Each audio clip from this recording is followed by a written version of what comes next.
Well, in this part, we want to talk about the calculations in quantity schedules, the calculations we can use. For example, let's just imagine that we have an MTO schedule about floors, right?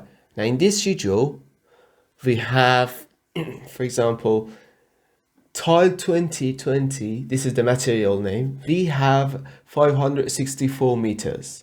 This is the area. Now, I want to know how many ceramics or how many bricks we've got.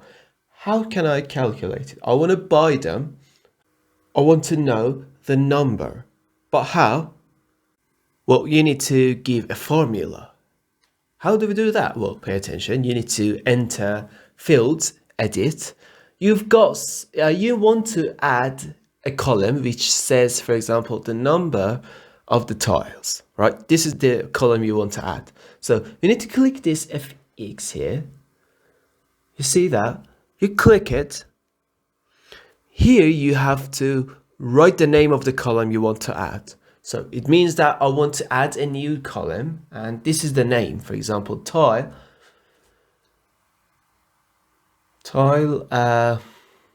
number. Then in this part, the type, what the parameter is. Now it should be number, right? Formula. Now, what should the formula be? When you want to use the available items, you can click these three dots. For example, material area divided by, now the area would be, for example, 0.04. When you click OK, here it's added, and you click OK again. Now, what you gotta do here is to go to formatting, and the thing you've created, you select the total to. It should not be forgotten. It's very important. Why?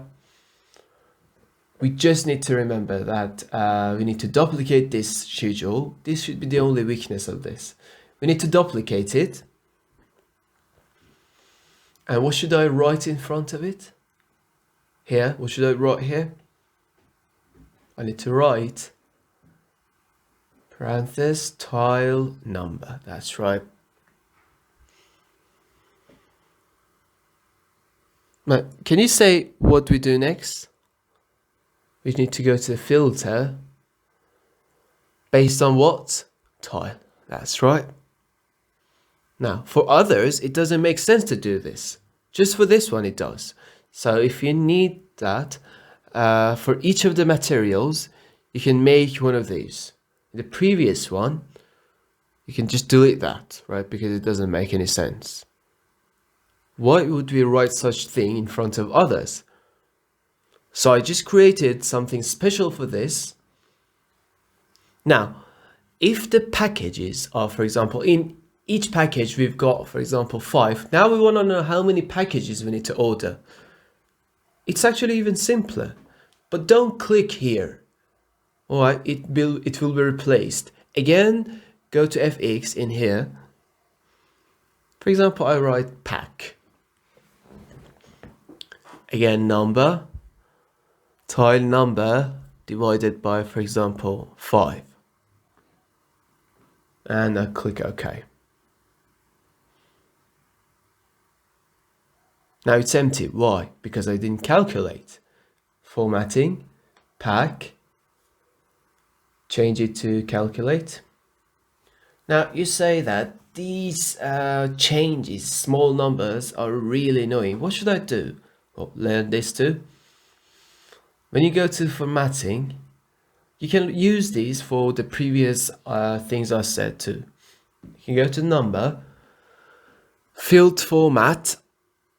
It can have a unit. What's the unit? For example, it's general. We can change it to fixed. And the rounding would be 0. You click OK, and you see it's just one number.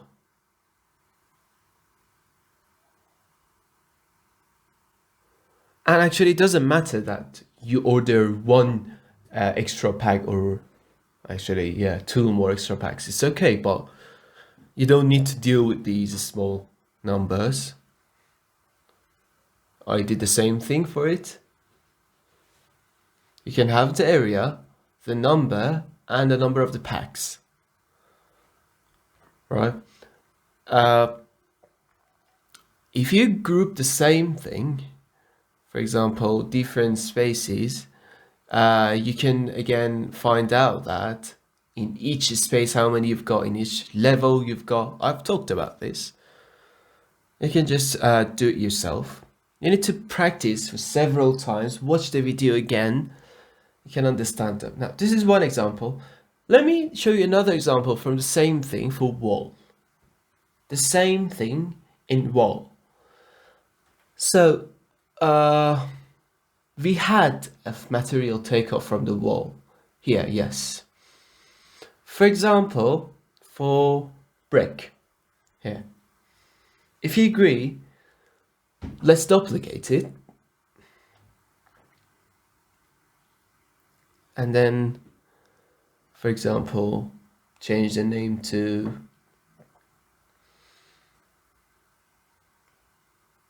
masonry.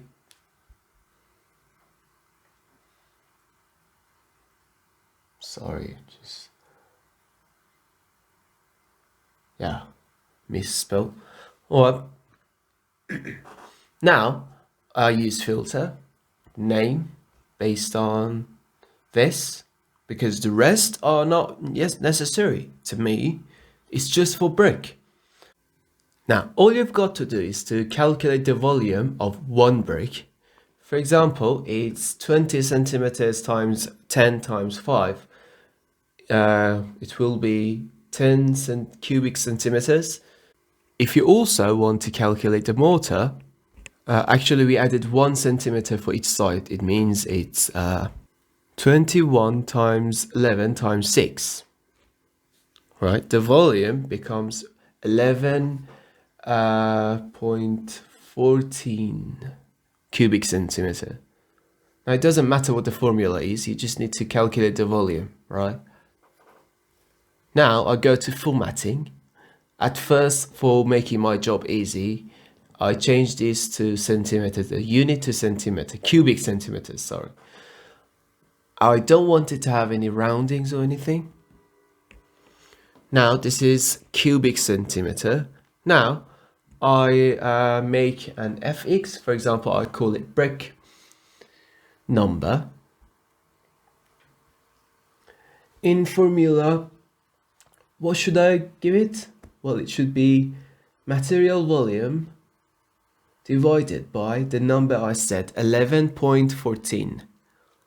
Right, the number I'm calculating is exactly the number of the bricks. I mean, let's just imagine that none of them breaks or get lost or nothing.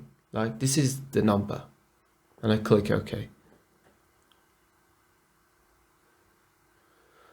And of course, we need a total. Then I said we don't want the roundings.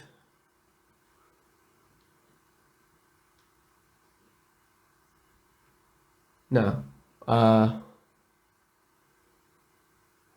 change it to fixed first and 0. Now, then you see that the number of the bricks is a bit weird. I mean, 360. It's obviously not this number. Then we have this volume. Now, let's go find out why. When you come here, you can edit, or let's say re-edit the formula. Here you see that, for example, the volume based on centimeter was divided to a number that was meter, right? You had no control over this number. So remember that anytime you see that unit is out of your control, you can type it. I mean, if I put a C here, it will be centimeters, cubic centimeters, or you can change the unit to centimeter. But I can just put a C. It will easily become centimeters. You see, the number will be all right too. So in this way, we can calculate the number of the bricks, but here is the number of the bricks that are fit. So we can name it desired brick number. I mean, this is the number of the bricks we desire, we want. It may not be that real, you know. The formula is messed up again. I'll change it again. Oh yeah. Don't forget about the C, make it centimeters. So this is the desired break number. Now, actual, for example, let's imagine 5% of these, it will be ruined, will be destroyed. All right. So again, I go to FX. I will type actual break number. And then I write, for example, here we have this here. Okay. So this one plus parentheses, again this one desired times 0.5. I forgot to have the total. Here I activated. No roundings again.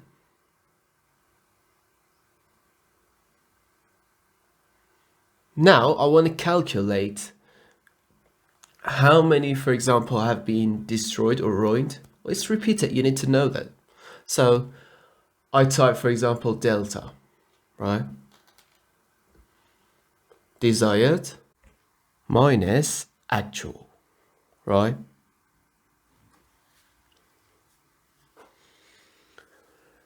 Again, the total,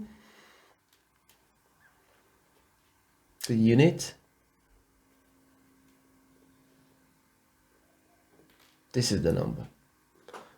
I could also change the place to make the number positive. This is the number of the bricks that have been ruined in any way, gone.